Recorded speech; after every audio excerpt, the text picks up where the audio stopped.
Hello guys, good morning. We're going to document yung ating journey as a delivery driver. So as you can see, we are using our personal car, which is a Ford EcoSport. And most of the time, ang ginagawa na lang natin sa bahay ay mag-sim racing. So since mahilig tayong mag-drive and we have a lot of time in our hands, and meron naman tayong car na hindi naman natin ginagamit masyado, we made a decision to find a way to actually monetize our passion for driving. Contrary to popular belief, on the client side, Lalamove is actually allowed to do multiple bookings, and if you don't want to wait, do a priority booking, most especially if perishable yan, or nagmamadali kayo to have your goods delivered. And so let's also be fair, to the drivers who are actually doing the hard work as well. This is our very first booking, San Mateo to San Mateo. Ayan.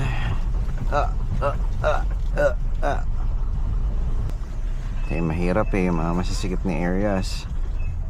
But sometimes naman yung papunta lang naman na road yung masikip, and then biglang luluwag na, like this one. Ayan, medyo maluwag na siya. One pathetic sob story later. Ayan guys, so yung ating first two bookings here around the San Mateo area were both spam orders. So what happened is, after we passed those terrible roads, pagdating natin sa both pickup locations, parehas namang walang sumasagot. And nung umalis na tayo dun sa parehas na pickup locations, tsaka sila nag-text na wala naman daw silang binubok na Lalamove. Alright, our very first booking, finally, after two bogus orders earlier in San Mateo area. Now we're going to pick up a small table at the Riverbanks Mall. Number. Yung mismong off-price boss, tabi lang ng Manginasal. Manginasal, sige po, papunta na po ako dan. Okay, papuntang Manginasal. One pathetic sob story later.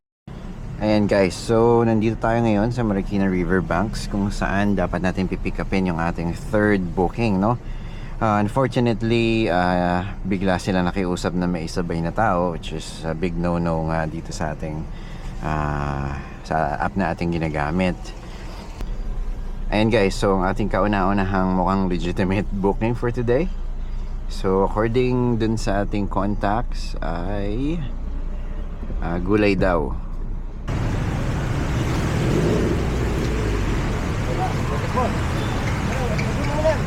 So ayan guys, so mag-arrive tayo sa ating drop-off location. Unang drop-off location in less than 30 minutes. Ayan siya.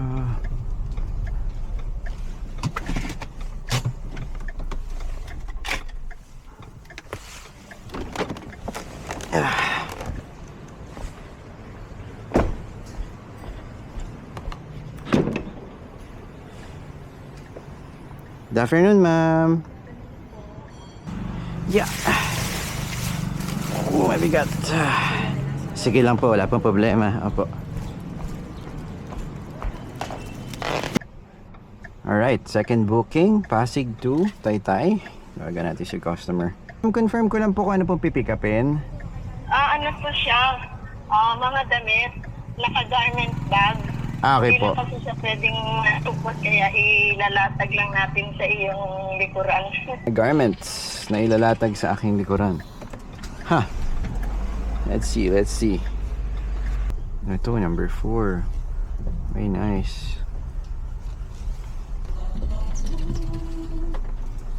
Hanap din natin. Okay, ample space. Gandang tanghali po. Ay, ito lang po. Okay.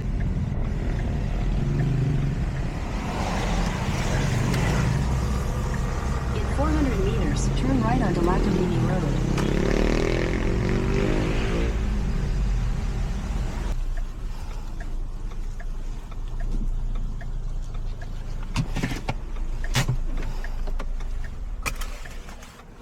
Hi, ma'am. Drop off ko na po, mama. Ayan, so na-drop off na natin sa ating second client yung kanyang parcel. And nakakuha tayo agad ng ating third booking for today, which is from Taytay to Marikina. Hello po. Good afternoon po. Lala Move po ito. Confirm ko lang po kung ano pong pipick upin going to Marikina. 14 minutes po. Okay, punta na tayo na Meet, DFC Meet. Let's go. In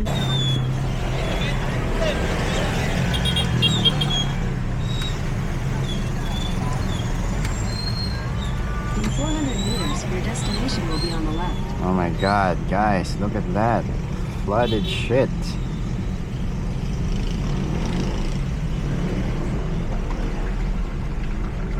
Hi. So dito sila dumaan, sundan lang natin.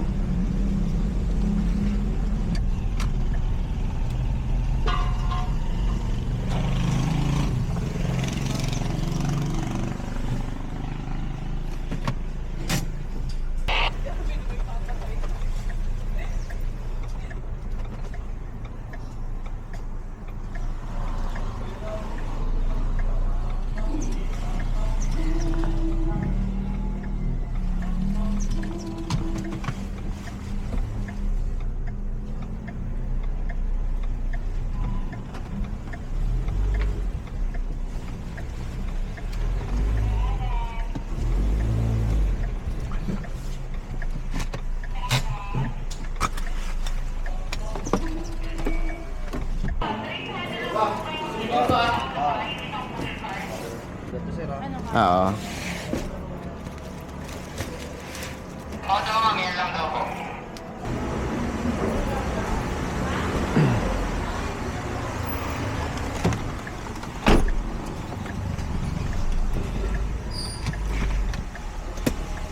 Marami-rami yun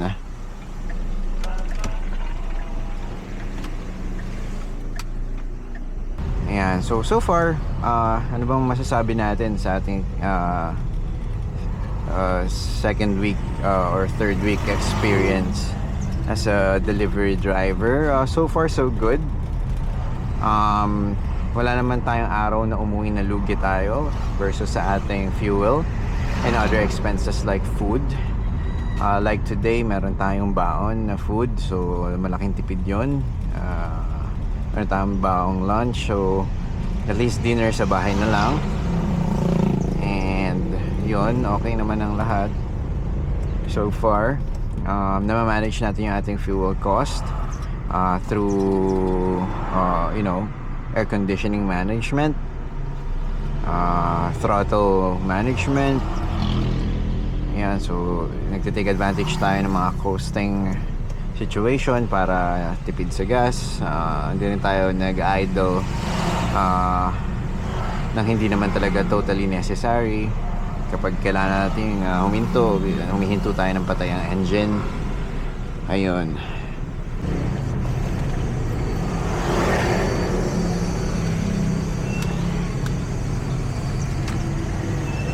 Ayan guys, so malapit na tayo sa ating drop-off location dito sa Marikina.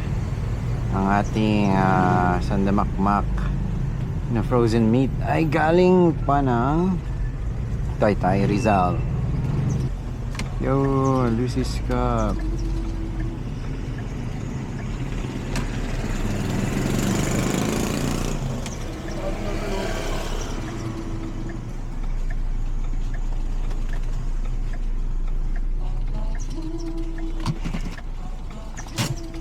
Alright, nandito na tayo.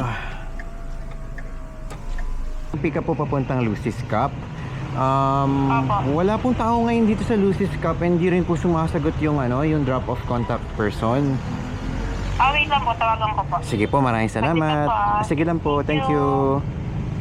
2,000 years later.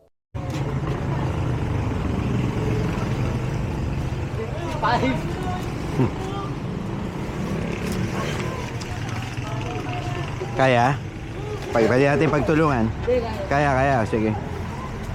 Lakas. Lala move po. Confirm ko lang po kung ano ipapadala po. Cups po sir, mga paper cups po sa plastic po. Sige po. Papunta na po ako. Salamat. Thank you po. Okay guys, that is our 4th booking. Marikina going to Quezon City, Diliman. So let's see after nating ma-pick up yung ating goods na i-deliver, if we can find another small booking going to Diliman. At kung hindi rin sila nagmamadali, then we can definitely double book. On the left, we're 25, 23, okay, 23. This might be 25. I'm assuming yes.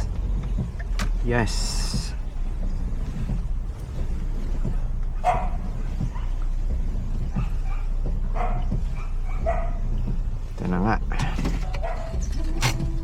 Okay, arrived.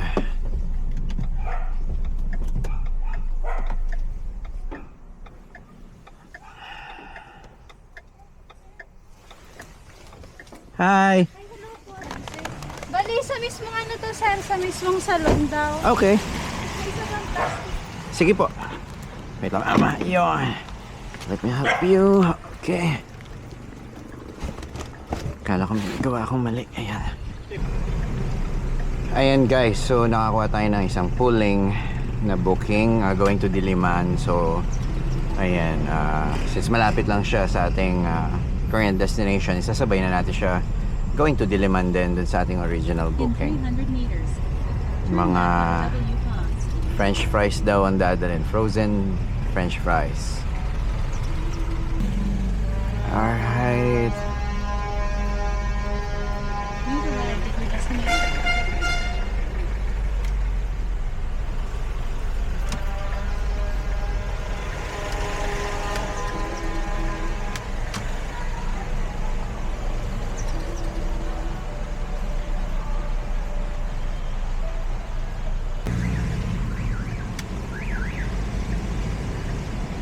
Yeah. Okay, we're almost there. In 500 meters, turn right onto KH. So we are now on our way to our first drop-off here in Diliman, our regular booking. And then after this, we're going straight to the other parts of Diliman to drop off the French fries, the pooling order. Right. Now fast approaching our first drop-off here in Diliman. Turn left onto SCT. Dr. Moscato Street. Then your destination will be on the left. Alright, left and left.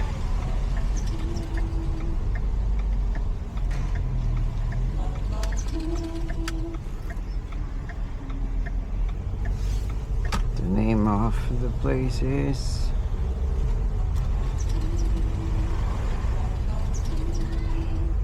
Wiro Korean Salon.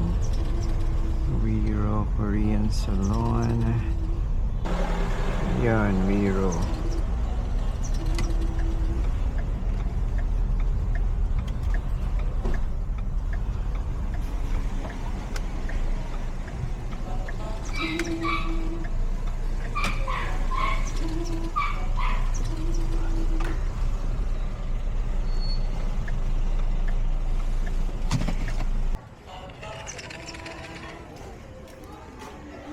Lona! Lona! Uwi!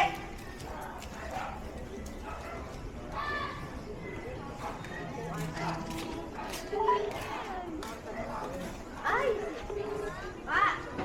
Magtitig sa akin ka ba? Hello po. Hello po, Lala Move po. Nandito na po ako sa may health center.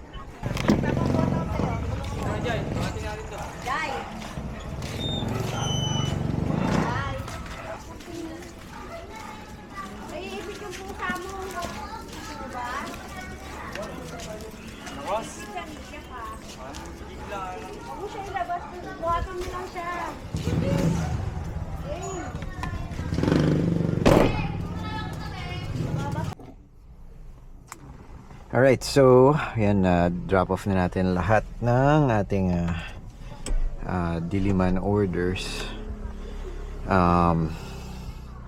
So ngayon tayo naghahanap ng next booking. Alright guys, so papunta na tayo sa ating last booking for today.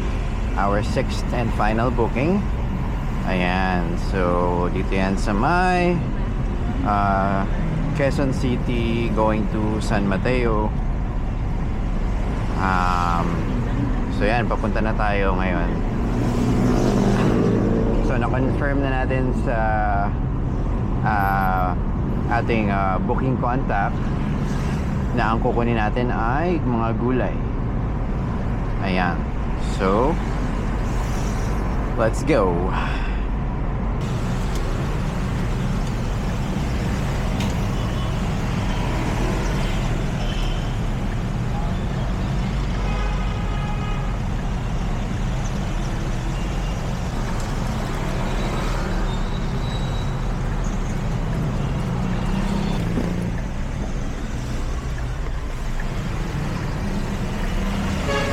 Yeah.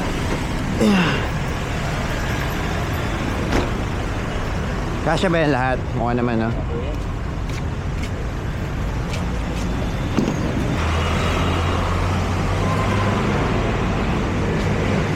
Pinenta ko, nasa 220 kilos na. Oo, okay. Pasok naman. Ayan guys, so napakadami nating dalang prutas at gulay. Perfecto para sa New Year's Eve. Okay sir, ingat po. Ayan, siya yung ating client. So from Balintawak, papunta sa kanilang stall para sa kanilang mga prutas. Ayan. And guys, so nandito na tayo sa Montalban Public Market. So tinawagan natin kanina yung ating client. And dito na lang daw somewhere sa tapat. So abang-abangan natin siya kung nasaan siya.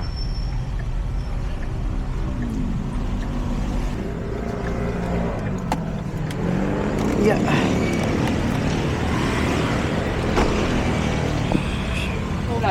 Okay na po sa likod. Okay, sara ko na sir. Okay. Yeah. Meron pa doon sa isa? Yun. Oo. Baka di na lang doon. Wasing unleaded. Yeah.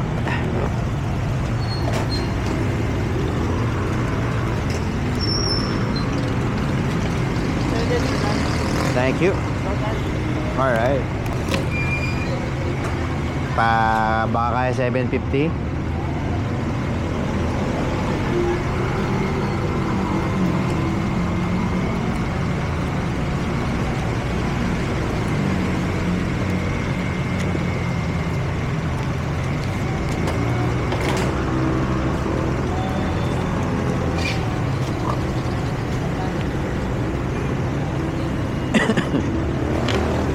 Bossing, salamat. Happy New Year.